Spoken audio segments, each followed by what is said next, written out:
The hum of the fluorescent lights in Reid's cramped apartment office was a familiar, grating lullaby. Another spreadsheet flickered on his monitor, a grid of numbers demanding his attention, yet his gaze kept drifting to the smudged windowpane.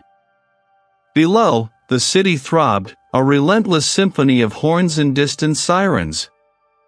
His life was a neat, predictable ledger, each day accounted for, each decision a carefully calculated entry.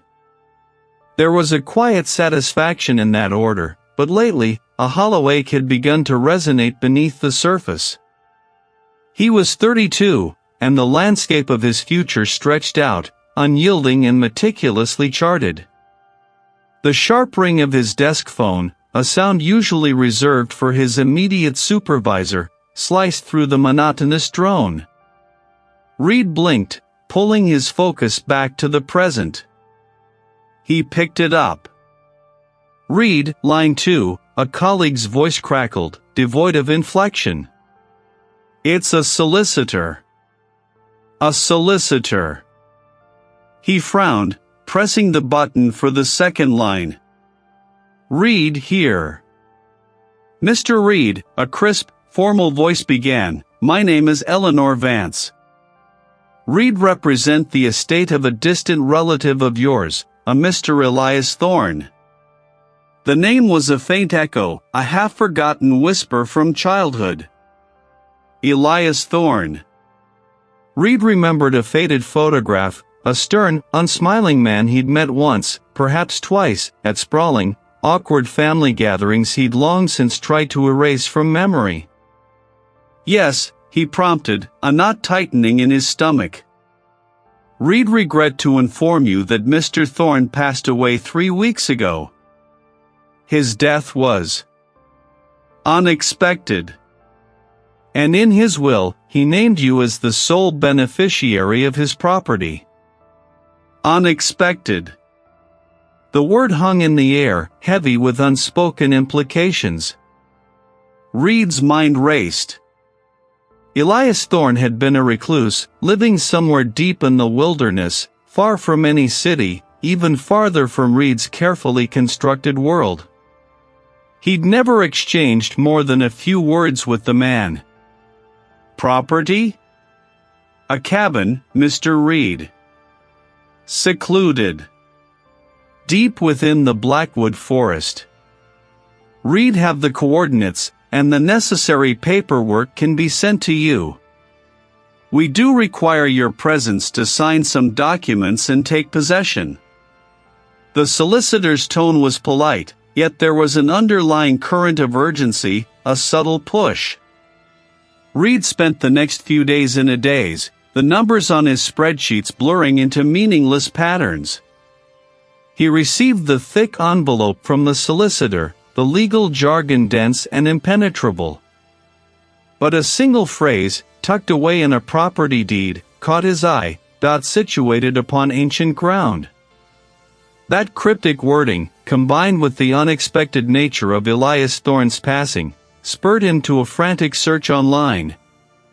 The few results he found were unsettling. Folk tales spoke of strange occurrences, of travelers getting lost in the forest, of Elias Thorne himself, a man who had retreated from the world decades ago, his reasons a local legend. Yet, a strange compulsion, a pull he couldn't articulate, urged him to go. This inheritance, this unexpected fracture in his predictable existence, felt less like a gift and more like a summons. He packed a single duffel bag, a week's worth of clothes, and a flashlight. The journey began with the familiar drone of the highway, the cityscape gradually yielding to rolling hills and then, finally, to the dense, verdant expanse of the forest. The air grew cooler, heavier, carrying the scent of damp earth and pine. The paved road dwindled to gravel, then to a pair of rutted tracks barely discernible beneath the encroaching undergrowth. His small sedan, designed for urban commutes, groaned in protest. Hours into the drive, just as the last vestiges of cell signal vanished, he saw it, a single, dilapidated structure looming beside the track. It was the border checkpoint, a skeletal shell of weathered timber and rusted corrugated iron, long abandoned. The wooden gate, half off its hinges, hung open like a gaping maw. No guard, no sign, just a silent, forgotten sentinel marking the true frontier. Passing through it felt like crossing a threshold into a different realm, a place where the familiar rules no longer applied. The forest here was ancient, the trees towering, their branches interwoven so tightly that only slivers of sunlight pierced the canopy, painting the forest floor in shifting patterns of gloom. The road narrowed further, becoming little more than a deer trail. Every rustle in the undergrowth, every snap of a twig, sounded amplified, distorted. Then, through a sudden break in the dense foliage, he saw it. The cabin. It wasn't merely old, it was ancient, its timber walls blackened with age, its windows like vacant eyes staring out from beneath a sagging roof. A stone chimney, moss-covered and crumbling, leaned precariously. The clearing itself felt wrong, too quiet, too still, as if the forest held its breath around it. No birds sang. No insects buzzed. Reid cut the engine. The sudden silence was absolute, a heavy blanket that smothered all sound. He sat for a long moment, gripping the steering wheel, his knuckles white. He pushed open the car door, the creak echoing unnaturally loud in the profound stillness. He stepped onto the overgrown path, his boots sinking slightly into the soft, damp ground. He was truly alone here, utterly isolated. And for the first time in his meticulously ordered life, Reid felt a prickle of genuine, unadulterated fear. The solicitor's words, laced with that peculiar, almost desperate urgency, had echoed in Reid's mind for days. A cabin. Secluded. Blackwood Forest. He barely remembered the distant relative, a name whispered in hushed tones at family gatherings, a shadow figure from the periphery of his childhood. Now, that shadow had bequeathed him a piece of history, an inheritance he hadn't known existed. The journey was long, a slow crawl away from the familiar hum of the city, through dwindling towns, until the asphalt gave way to gravel, then to a dirt track swallowed by towering, ancient trees. Sunlight struggled to penetrate the dense canopy, dappling the road in shifting patterns that played tricks on his eyes. The forest pressed in, a silent, watchful presence. The ranger barely looked up from his crossword puzzle, grunting a perfunctory question about Reid's destination. Blackwood Forest. The old Davies place, Reid replied, and the ranger's head snapped up. His eyes, pale and watery, fixed on Reid for a long moment, a flicker of something unreadable, pity? Warning? Passing through them. Lonely out there, son, the ranger drawled, his voice a low rumble. Don't go getting lost. He waved Reid through, the gesture dismissive, yet the weight of his gaze lingered in the rearview mirror. The track narrowed further, overgrown branches scraping against the vehicle's paint. Finally, the trees parted, revealing the cabin. It stood in a small clearing, a hunched silhouette against the bruised sky, its dark timber walls mottled with moss and age. Unlocking the heavy oak door was a struggle. The lock groaned, rusted from years of disuse, until it finally surrendered with a grating sigh. Dust motes danced in the sparse shafts of light that pierced the grimy windows. Reid spent the first few hours simply moving through the space, cataloging its contents. A rough-hewn table, 3 mismatched chairs, a stone fireplace choked with ancient ash. The upstairs held a single bedroom, a narrow cot covered in a threadbare quilt, a small dresser. The place was Spartan, functional, built for survival, not comfort. As evening approached, painting the cabin's interior in shades of deepening gray, the first oddity occurred. Reid was in the kitchen, attempting to clear out a drawer filled with rusted cutlery, when a distinct thump sounded from the floor above him. He froze, spoon in hand. The sound was too heavy for a squirrel, too precise for a tree branch hitting the roof. He went upstairs, found nothing amiss, the room undisturbed. He spun around, his heart giving a small, unwelcome lurch. Nothing. He shook his head, blaming fatigue, the isolation, the strangeness of the unfamiliar place. His mind was playing tricks. After eating, he returned to the main room, intending to read. He had left his worn paperback on the small, rickety side table beside the armchair. But it wasn't there. He distinctly remembered placing it there. He checked the floor, under the table, on the windowsill. He sighed, irritated. Must have put it down somewhere else, he mumbled, though he couldn't recall doing so. A few minutes later, he found it. Not where he had looked, but on the mantelpiece above the fireplace, nestled between two dusty, unlit candles. He hadn't been near the mantelpiece since arriving. The incident gnawed at him, a tiny burr under his skin. He tried to dismiss it, to rationalize it as a momentary lapse, a trick of memory in an unfamiliar environment. But the seed of doubt, once planted, began to sprout. He decided to explore the cabin more thoroughly, a restless energy driving him. He ran his hand along a wall in the main room, tracing the rough grain of the timber. His fingers brushed against a loose panel just above the floorboards, hidden behind a heavy, faded tapestry depicting a hunting scene. He pulled at it, and with a soft groan of old wood, a narrow compartment was revealed. Inside, nestled on a bed of yellowed linen, were several objects. A tarnished silver locket, heavy in his palm, its surface etched with intricate, almost alien symbols. And finally, a small, leather-bound journal. Its cover was smooth, worn, and smelled faintly of dried herbs and something acrid. Reid's fingers trembled slightly as he opened the journal. The pages were brittle, the ink faded, but the elegant, looping script was still legible. He skimmed the first few entries, mundane observations about weather and crops, until a later entry, dated almost a century ago, caught his eye. The bargain is struck. The harvest secured. But the price. The price is too high. It demands what it is owed. Always.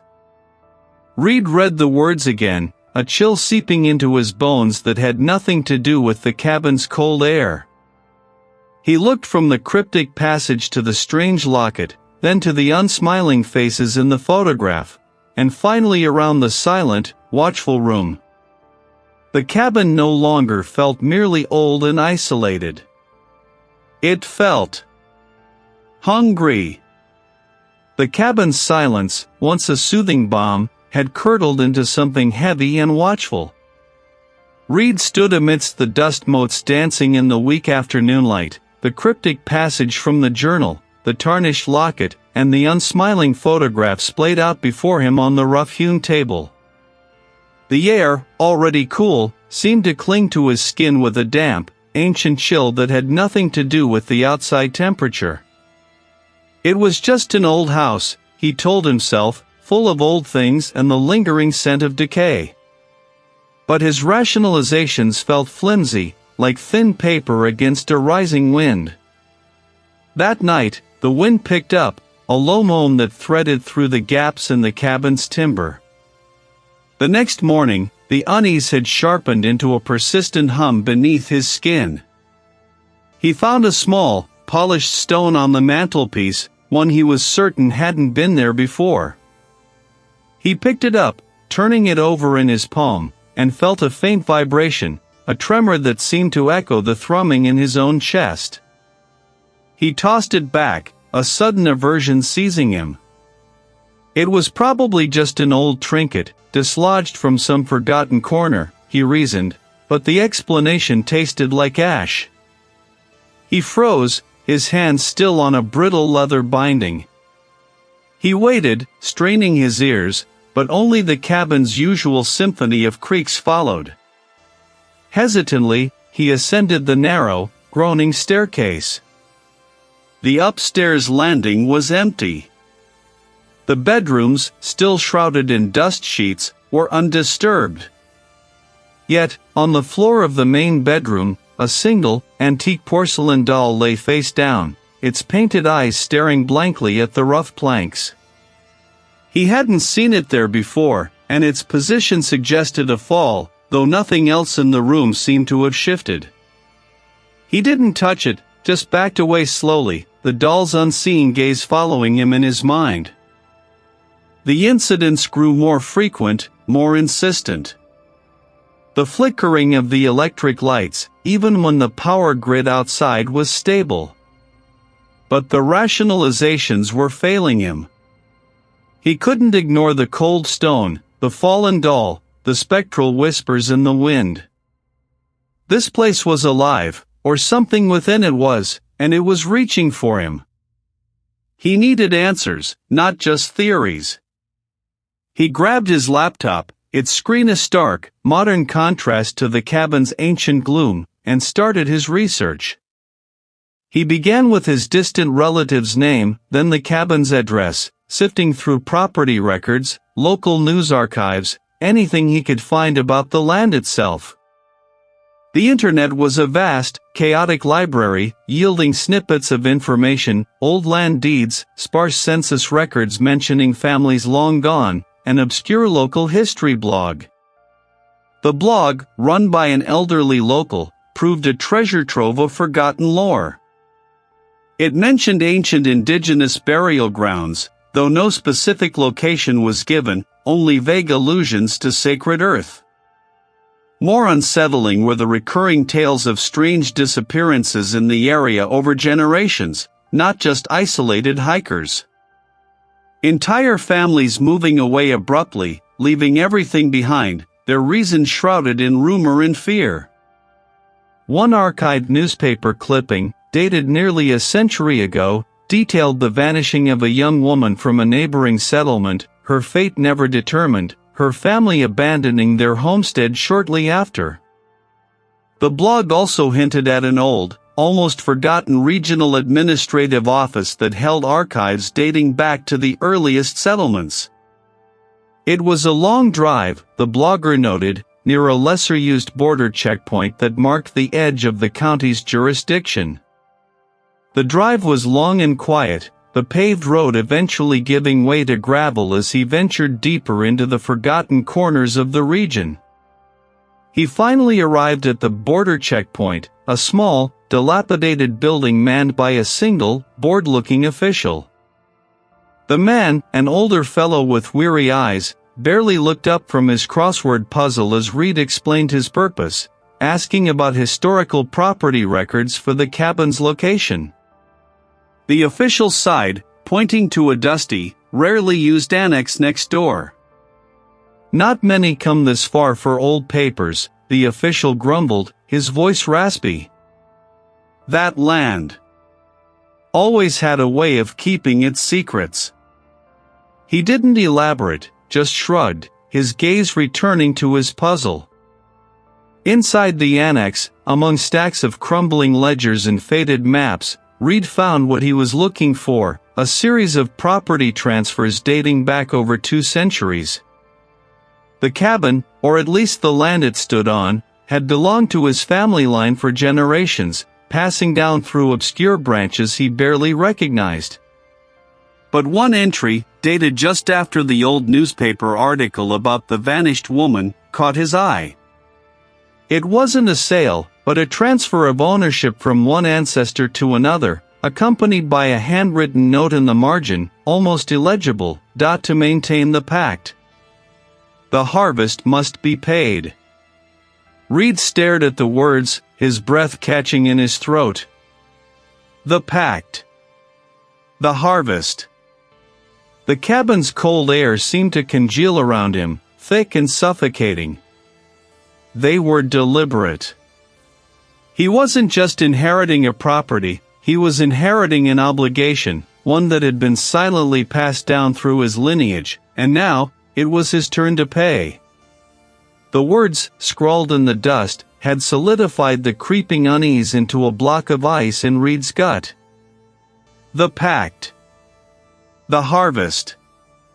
They weren't just words, they were a declaration, a chilling whisper of purpose. The cabin, which had felt merely old and isolated, now felt like a cage, its very timbers imbued with a sinister history. He traced the letters with a trembling finger, the fine grit clinging to his skin like ash. Every creak of the floorboards, every rustle of the wind outside, now carried a weight of malicious intent. He knew he couldn't stay here, not without answers. The air itself felt thin, as if something was slowly siphoning the oxygen from the room, leaving only a chill that sank deeper than any cold. His gaze swept around the sparse, decaying interior, searching for anything he might have missed, any hidden panel or loose floorboard that could hold another clue. He wouldn't be consumed by this place, not without a fight. He spent the next hour meticulously examining every inch of the cabin, tapping walls, prying at loose planks with a rusty crowbar he found in the shed. The silence was oppressive, broken only by the rhythmic thud of his own heart against his ribs. He found nothing. No hidden compartments, no forgotten letters. Just dust, rot, and the pervasive sense of something ancient and hungry watching him. The answers weren't here, not anymore. He needed to leave, to find someone, anyone, who might know about the cabin's past, about the distant relative who had owned it, about the pact. Perhaps there, or at the edge of the forgotten wilderness, he might find a trace. With a heavy sigh, Reid grabbed his jacket and the tattered map he'd found earlier. The engine of his truck coughed to life with a reluctant growl, a welcome, familiar sound in the overwhelming quiet. He drove, the narrow, unpaved road barely visible beneath the encroaching foliage. It was an old, forgotten border checkpoint, a relic from a time when these remote lands might have been more closely monitored. A single, flickering fluorescent bulb cast a sickly yellow glow over a rusted barrier arm, long since fallen and half buried in the weeds. Reid pulled his truck to a stop, the gravel crunching loudly in the stillness. Why would a checkpoint be here, so deep in the woods, so far from any recognizable boundary? A faint, acrid smell, like damp earth and something metallic, hung in the air. He stepped out, the cold air biting at his exposed skin. The wind, which had been a distant murmur in the forest, now sighed through the skeletal trees with a mournful sound. He approached the building cautiously, his hand instinctively going to the heavy wrench he'd tucked into his belt. The door, surprisingly, wasn't locked. It creaked open with a groan that echoed through the desolate landscape, revealing an interior that was surprisingly intact, if covered in a thick layer of dust. Inside, the single room was sparse, a heavy wooden desk, a worn chair, and shelves lined with forgotten ledgers and faded maps. The air was stale, thick with the scent of old paper and something else, something cloying and sweet, like decaying flowers. Reid's eyes, adjusting to the gloom, fell upon a particular ledger, thicker and more worn than the others, resting open on the desk. Its pages were brittle, yellowed with age, filled with a spidery, looping script. He leaned closer, his breath held tight in his chest.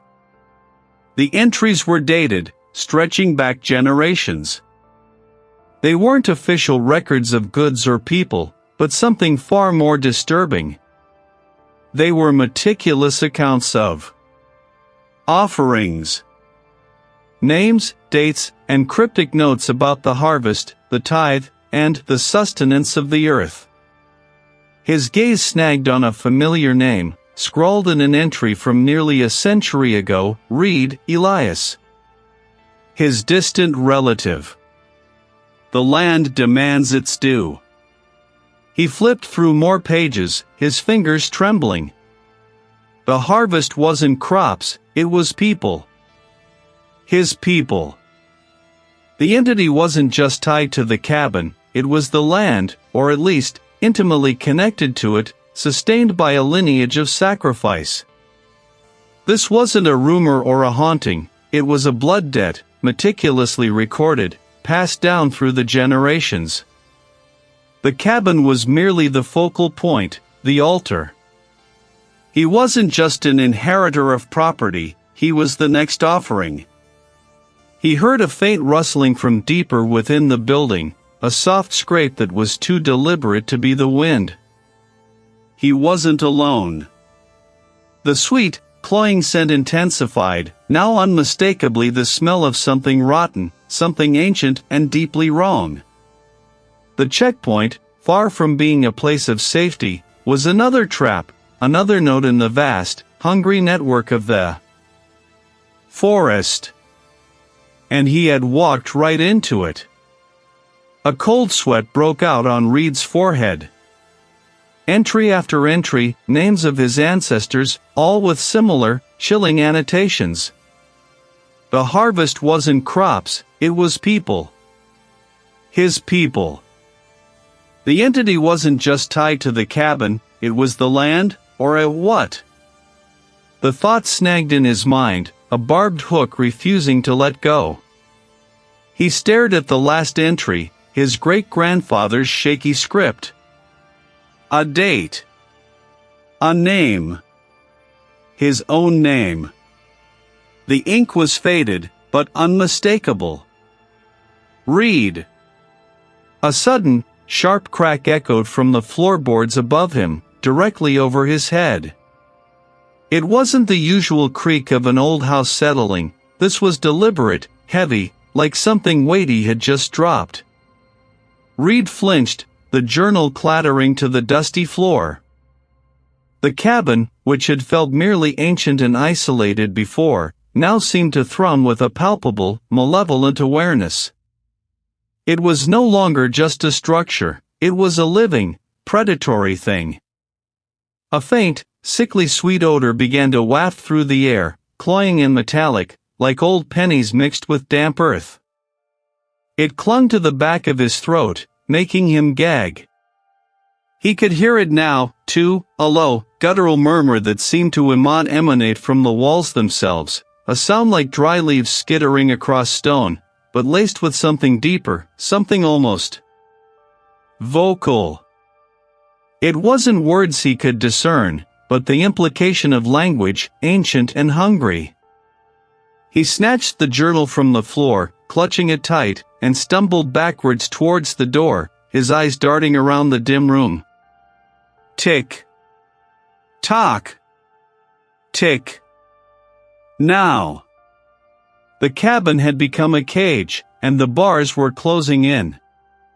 He burst out of the study, nearly tripping over a loose rug, and scrambled for the front door. His hands fumbled with the rusted bolt, his fingers slick with sweat. Reid. Reid. It was a chorus of dry, rasping voices, impossibly close. He finally wrenched the door open and sprinted towards his truck, not even bothering to close it behind him. The forest, once a comforting shield of solitude, now loomed, its ancient trees like skeletal fingers reaching for him. He fumbled with the ignition, the key shaking so violently he almost dropped it. The engine sputtered, caught, then roared to life. He slammed the truck into reverse, spinning gravel as he tore down the winding dirt track, leaving the cabin to vanish into the encroaching twilight. His only thought was escape. He drove for what felt like hours, the sun dipping below the horizon, painting the sky in bruised purples and oranges. It clung to him, a foul residue. He squinted at the road signs, his mind racing. He needed to cross a significant boundary, to put as much distance as possible between himself and that accursed land. He decided on the nearest official exit point from the region. The road eventually widened, becoming a paved highway. A sign loomed ahead, illuminated by the truck's headlights, border checkpoint 5 miles. He pushed the accelerator harder, the old truck groaning in protest. 5 miles. He could make it. He had to make it. As he approached the checkpoint, the lights of the facility grew clearer. It was a modest structure, a small office building flanked by a few inspection bays, all bathed in the harsh glare of floodlights. He could see a lone figure, a uniformed officer, standing by a barrier, idly swinging a flashlight. Reid felt a surge of relief so profound it almost buckled his knees. He was almost free. But then, as he drew closer, something shifted. The floodlights around the checkpoint began to flicker, not in a steady rhythm, but erratically, like a dying heart. The uniformed officer, who had been a solid, reassuring presence a moment ago, seemed to waver, his outline blurring at the edges. Reid blinked, shaking his head. He slowed the truck, rolling towards the barrier. The officer stepped forward, raising a hand. Reid tried to roll down his window, but the electric motor whined, protesting, and stopped halfway. He leaned across, trying to force it down with his hand. "Evening," the officer's voice crackled, distorted, as if speaking through a broken speaker. The words seemed to vibrate in Reid's teeth. "License and registration, please." Reid fumbled for his wallet. The man's face was a study in stillness, almost too perfect, too smooth. His eyes, though, were wrong. Reid finally got his wallet out, his hand trembling as he offered his license. As the officer took it, their fingers brushed. He looked at the license in the officer's hand. He snatched the license back, his breath coming in ragged gasps. The officer didn't react, his face still that unsettling mask. The barrier crashed down with a deafening clang behind him. He didn't look back, didn't dare. The border checkpoint wasn't a gateway to freedom, it was another wall in the trap.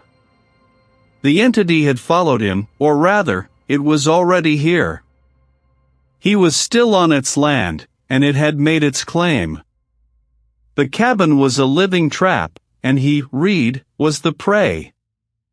The deafening clang of the barrier still vibrated in Reid's bones, a physical echo of the trap snapping shut.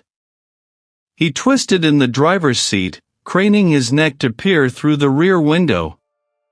The border checkpoint wasn't some ramshackle gate, it was a hulking, rusted iron monstrosity, overgrown with thick, black ivy that seemed to pulse with a faint, sickly luminescence in the gloom.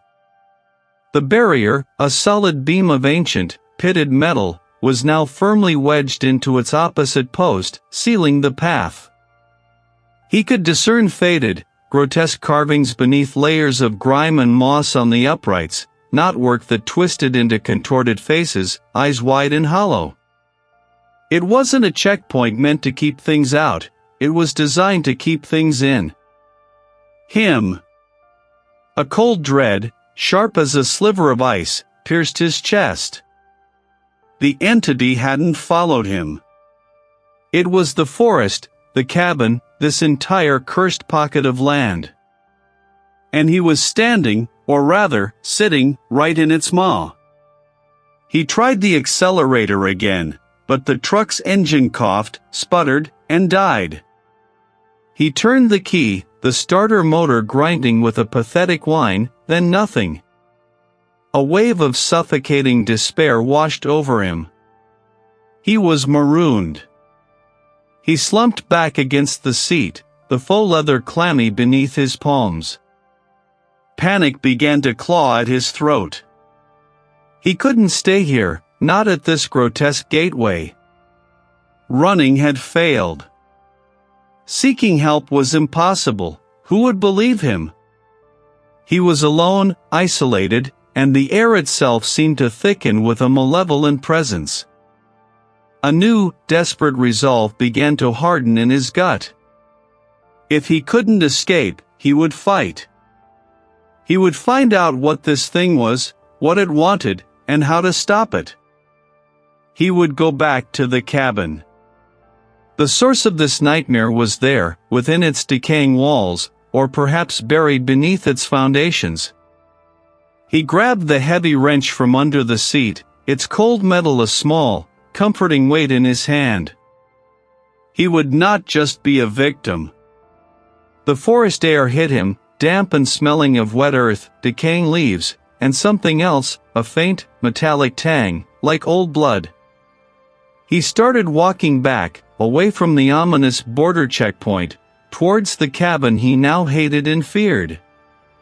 The road, which had been a relatively clear, if overgrown, track minutes ago, seemed to twist and narrow. He pushed through low-hanging boughs, their damp leaves brushing his face like skeletal fingers. Faint at first, like the rustle of dry leaves, then growing, coalescing into indistinct murmurs that seemed to emanate from the very fabric of the forest. He strained to understand, but the words were always just beyond his grasp, a swirling vortex of sound that promised terrible secrets but delivered only maddening ambiguity. His mind, already stretched thin, began to fray at the edges. Was he hearing things? Was the entity already inside his head? He stumbled, catching himself on a moss-covered trunk. The bark felt strangely slick, almost greasy, beneath his palm. He pulled his hand back, a shiver running down his spine. The path ahead seemed to dissolve into a thicket of thorns and tangled roots. He remembered this stretch of road, or thought he did. It hadn't been this impassable. The forest was actively resisting him, shifting its form, twisting reality to keep him within its grasp. He froze, wrench held aloft. Nothing. Then he saw it. A small, wooden marker, similar to the crude grave markers he'd seen in old, neglected cemeteries.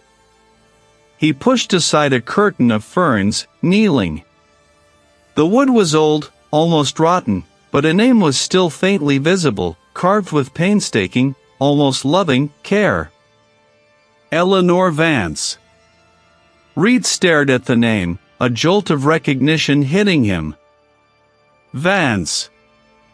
That was the family name of the distant relative who had owned the cabin. The one who had died suddenly, mysteriously. But this wasn't a family plot, it was a single, lonely marker in the middle of nowhere, far from any established burial ground. And then he noticed the symbol carved beneath the name, the same knotwork pattern he'd seen on the border checkpoint, only here, it was intertwined with a crude, almost childish drawing of a small, open hand. A hand reaching out. Or perhaps, a hand offering. His breath hitched. The entity hadn't just claimed the cabin, it had claimed the family, one by one, over generations. The pact wasn't just a story, it was a living, breathing horror, demanding its due. And Eleanor Vance, his predecessor, had been its latest sacrifice. He wasn't just walking into a haunted cabin, he was walking into a tomb, a sacrificial altar. His sanity might be fraying, but a grim, unyielding defiance now burned hotter than any fear. He would face it. He would not be another offering. Its twin towers, crumbling brick structures that had once perhaps housed guards, now leaned precariously, their windows gaping like vacant eyes. Panic, cold and sharp, clawed at his throat. He threw the truck into reverse, stomping on the accelerator. The tires shrieked, spitting gravel, but the massive iron barrier held firm. It was embedded in the ground, its teeth like spikes pointing skyward, impassable. He slammed on the brakes, the sudden stop jarring him forward. His breath hitched, ragged and shallow. He killed the engine, the sudden silence pressing in, amplifying the whisper of the wind through the dead leaves and the groan of the old iron. A thick fog, smelling of wet soil and something acrid, began to roll in, coiling around the checkpoint's base, obscuring the path behind him. He was truly isolated now. His gaze swept over the decrepit structures. One of the towers, the one on the left, seemed to beckon, its doorway a black rectangle against the gray bricks. A morbid curiosity, or perhaps a desperate need for answers, pulled him. He grabbed the flashlight from the passenger seat, the cold metal a small comfort in his trembling hand, and stepped out of the truck. The ground crunched beneath his boots, a mix of pebbles and brittle, dead vegetation. He pushed aside a curtain of thick, woody vines that hung like matted hair over the entrance. Inside, the space was circular, a single room, surprisingly intact despite its exterior. The floor was packed earth, damp and smelling of mildew. His light played over the walls. They weren't plain brick. Crude carvings covered every surface, etched deep into the stone. Reid traced a finger over the cold stone, a prickle of unease crawling up his arm. He found a section where the carvings seemed newer, or perhaps just better preserved. Here, the figures were more recognizable, though still stylized. Small, writhing things, their forms ambiguous, yet unmistakably alive. The air around him grew heavy, charged with an invisible pressure. A low, guttural hum vibrated through the earth beneath his feet, rising from somewhere deep below. It wasn't a sound his ears could fully register, but his bones felt it, a profound resonance. The images on the wall began to shift, subtly at first, then more dramatically. The static etchings pulsed with a faint, inner light. The figures on the wall were moving. He saw it then, laid bare across the ancient stone, a horrific tapestry unfurling before his eyes. The entity was not a ghost or a curse, but a primal hunger, a guardian of this forgotten ground, awakened by the imbalance of centuries. It was born of the earth itself, a ravenous consciousness rooted in the very soil where generations had been laid to rest. It fed on life, not just flesh, but the vitality of the living. The carvings showed his ancestors, the founders of his bloodline, desperate and starving, making a pact. They offered the entity their devotion, their harvests, their very connection to the land, in exchange for prosperity and protection from the famine that ravaged the world beyond the forest. But the entity's hunger grew. The offerings escalated from crops to animals to something far more sinister. The twisted roots in the earlier carvings transformed into human-like forms, smaller and smaller, until Reid understood with a sickening lurch, they were children. His bloodline had been offering its youngest, its most innocent, to sate the beast. The current generation, his immediate predecessors, had tried to break the cycle. They had abandoned the cabin, fleeing the forest, hoping to sever the connection, to starve the ancient hunger. But the pact was not so easily broken. The entity had followed, its tendrils reaching out, manifesting in the cabin, twisting reality, demanding its due. A new carving shimmered into existence before his eyes, fresh and raw.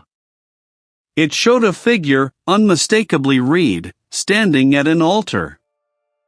And before him, a blade, gleaming wickedly. The demands were clear now, horrifyingly so. The entity did not want just a life, it wanted his life. It wanted the direct descendant, the one who bore the purest essence of the bloodline, to complete the cycle, to appease its millennia-long hunger, and finally, perhaps, to be allowed to rest. The sacrifice wasn't just death, it was a ritualistic offering, a final, complete surrender of life force, meant to bind the entity for another 100 years, or perhaps, forever. He wasn't just an heir to a cabin, he was an heir to a sacrificial altar. The hum intensified, vibrating through his bones, a hungry, expectant growl. He was trapped, not just by the iron barrier outside, but by a destiny woven into his very blood, a lineage of sacrifice. The border checkpoint was not a way out, it was the final threshold, the gate to his inescapable fate. It stood like a skeletal sentinel, a final, unyielding declaration that there was no leaving this place. Not now. Not ever, unless he faced what waited for him. A cold dread, sharp and absolute, pricked at his scalp, then solidified into a grim resolve. Escape was a mirage. His only path lay deeper, into the heart of the cabin, into the maw of the thing that had claimed his lineage. He killed the engine.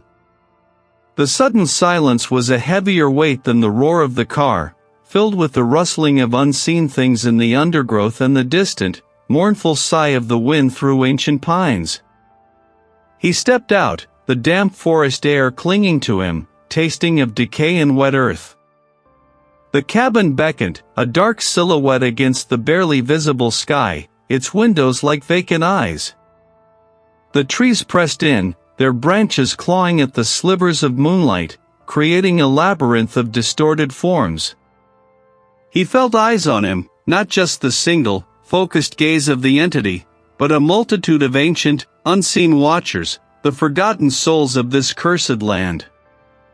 His determination warred with a primal urge to flee, to hide, but there was nowhere left to go. When the cabin finally emerged from the dense foliage, it was transformed. The porch light, which had flickered erratically, was now a sickly green glow, pulsing faintly, as if breathing. The front door, previously a solid oak barrier, now seemed to sag inward, the wood warped and splintered, revealing slivers of an inky blackness within. A low hum vibrated through the ground, a deep, resonant thrum that resonated in his chest. This was not just a cabin anymore, it was a hungry maw. He pushed the door open. It didn't creak, it groaned, a sound like a dying beast. The sickly green light from the porch seeped in, painting the edges of the living room with an ethereal, unnatural luminescence. Dust motes danced in the air, not randomly, but swirling in slow, deliberate patterns, forming transient, unreadable symbols before dissipating. He took a step inside, then another, his hand clutching the heavy, leather-bound journal he'd found hidden in the floorboards. The pages he'd deciphered spoke of a pact, of a lineage bound by sacrifice, of a heart of the forest that demanded its due. He knew now that the heart wasn't a place, but the entity itself. The hum intensified, vibrating through the floorboards, up his legs, into his skull. Objects on the mantelpiece began to tremble, then rattle, before one of the antique ceramic dolls toppled and shattered on the hearth with a sharp crack that echoed unnaturally. It wasn't a solid form, not at first. The pact endures. Reid's breath hitched, but he forced himself to stand firm. This was it. The manifestation was complete. The thing was here, in its full, terrible power. He couldn't make out features, only the crushing weight of its presence, the profound, ancient malevolence radiating from it. "I know what you are," Reid declared, his voice trembling but holding firm against the psychic onslaught.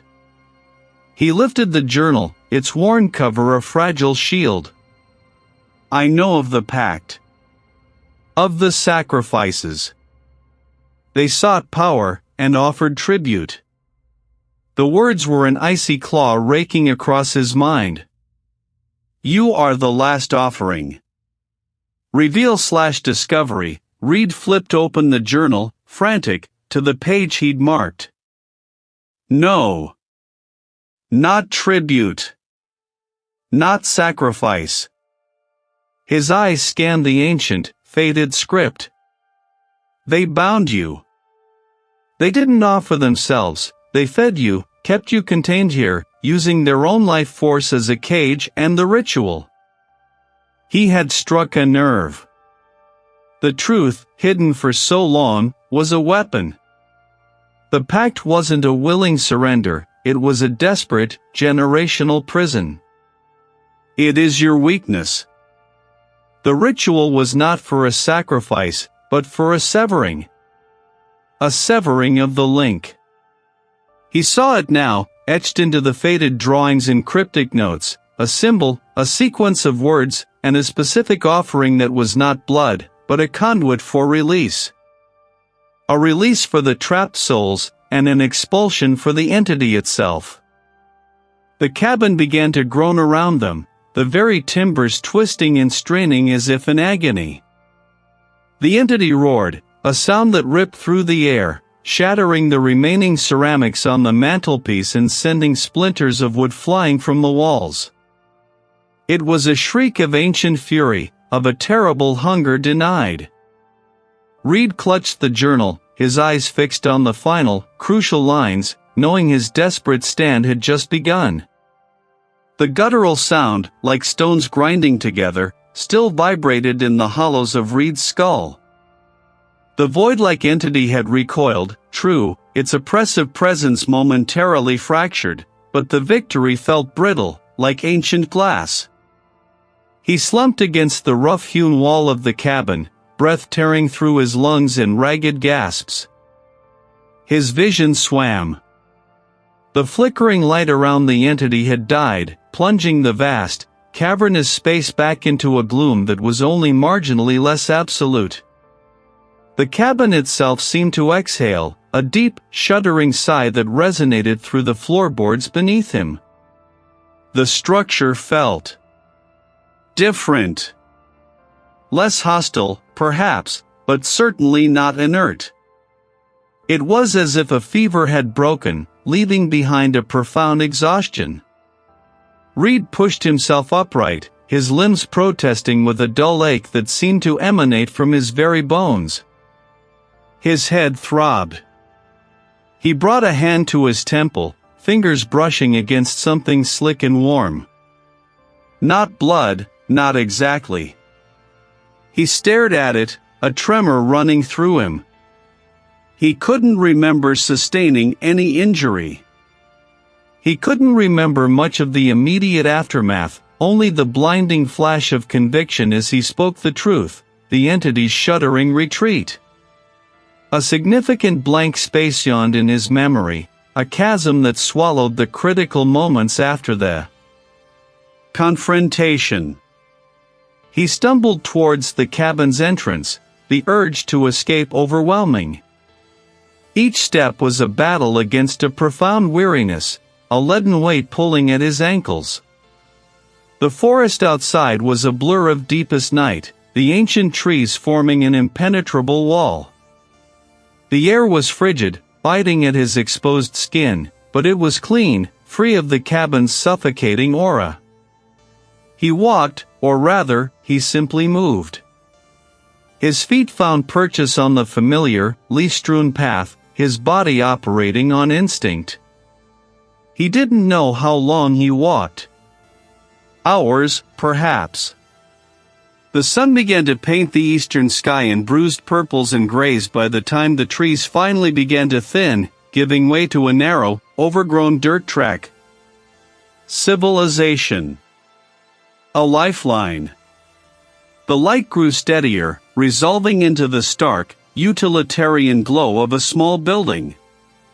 As he drew closer, the sign above it became legible through the morning mist: border checkpoint.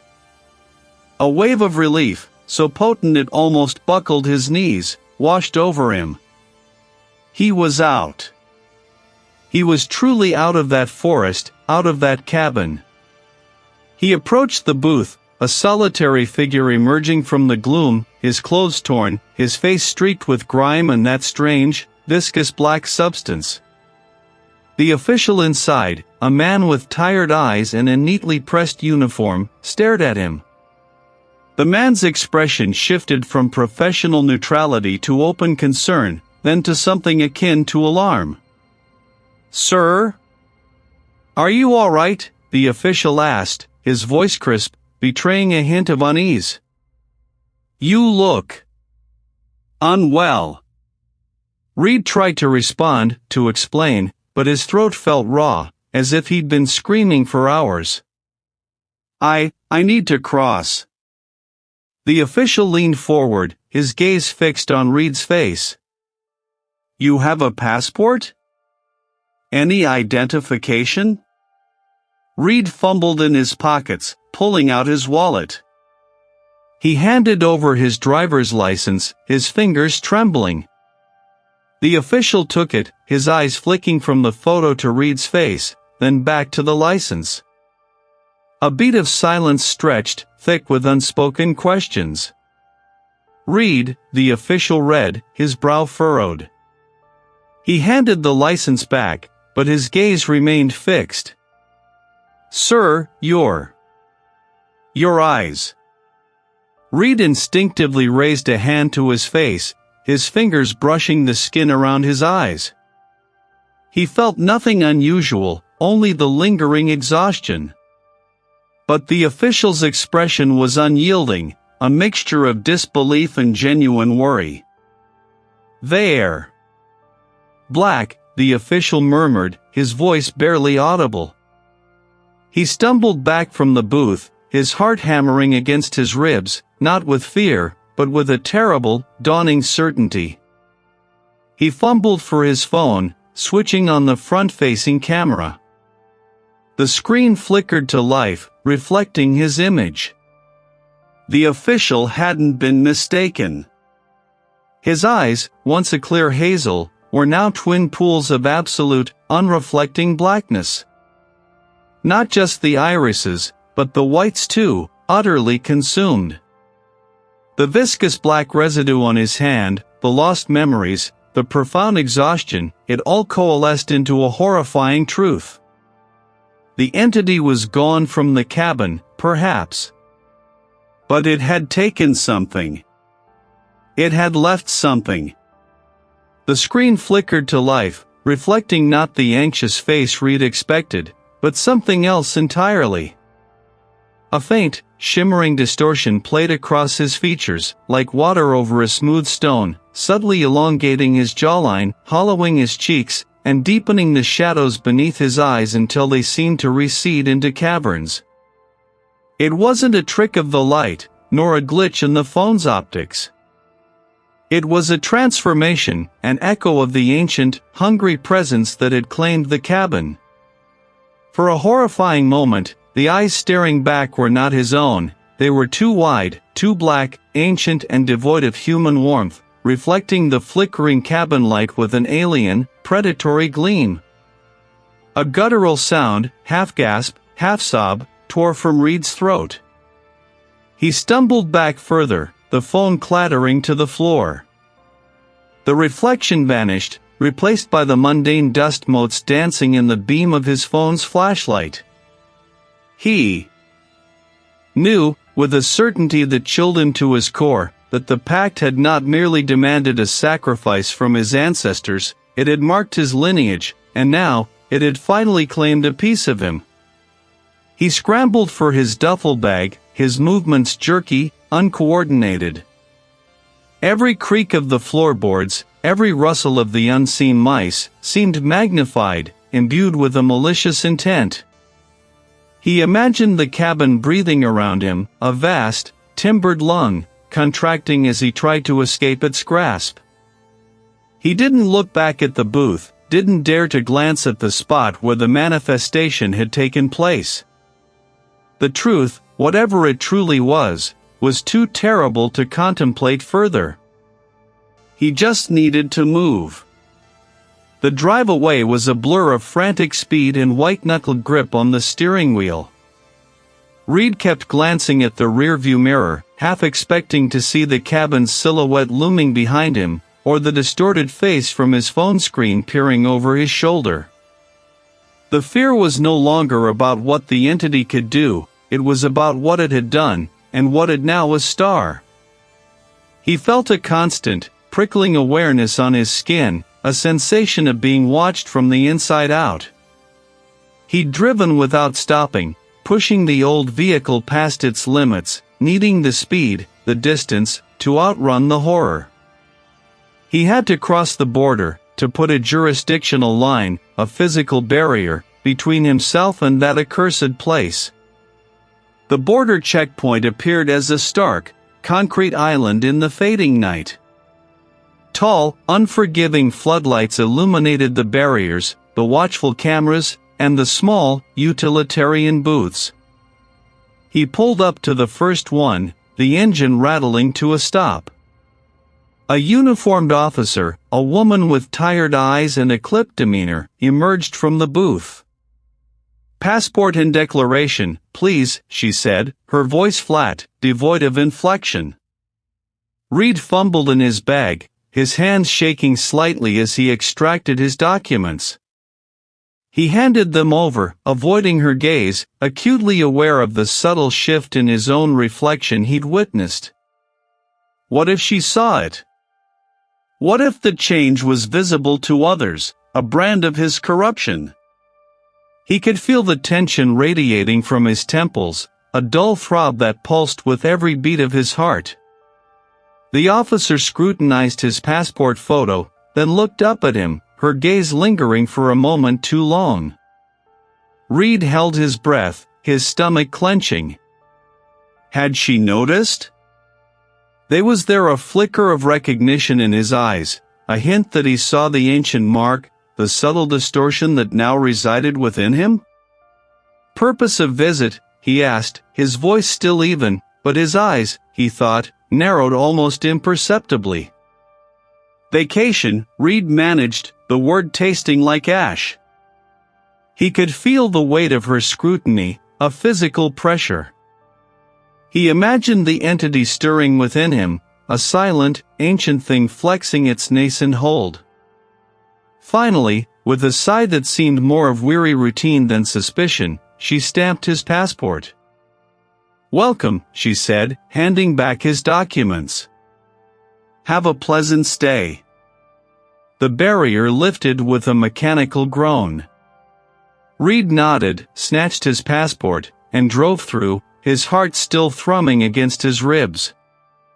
He didn't look back at the officer, didn't dare to glance in his rearview mirror again. He was across the border, in a new country, physically separated from the cabin. He had escaped the cabin, yes, but the cabin, or what resided within it, had not let him go unscathed. The mirror hadn't lied. He had won a battle, but the war for his soul, he knew, had only just begun. The horror wasn't vanquished, it had merely found a new vessel, and he was it.